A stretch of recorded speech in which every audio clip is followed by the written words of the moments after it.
In this video, SP means specific persons. I don't even know where to begin. My journey with Neville began just over a year ago.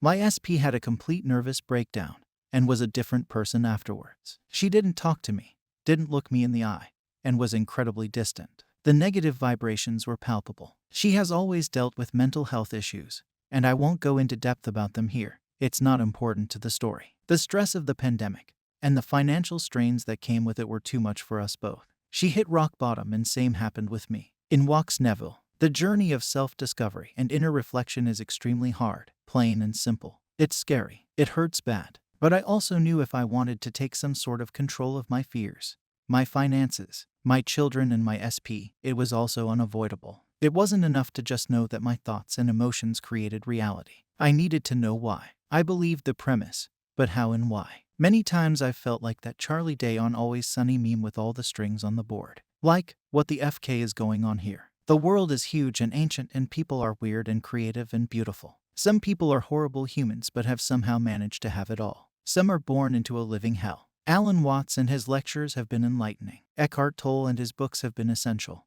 and allowed me to dig deeper. I saw firsthand the law work in my life, in somewhat big and small ways. Ways that couldn't be just coincidental. It had to be from the law. I delved deep into meditation. Although at any time in the last year I would have told you I was horrible at it, that horrible meditation was crucial. It allowed me to watch how my brain and the subsequent emotions work. But the inner turmoil I was dealing with regarding self-love, as well as my 20-year relationship with my SP, was vicious. So the ladder experiment. In a nutshell, it states that if you imagine yourself walking up a ladder, really imagine yourself in that situation as if you were really there. Even if you walk around every day with the intent not to climb a ladder, you will find yourself in a situation where you will need to climb a ladder. Doesn't matter if you walk around all day saying, "I will not climb a ladder." The creation of the imaginable action has to happen regardless. For the last year I have been fighting with myself and my wife in my head. Hurtful thoughts of her not loving me.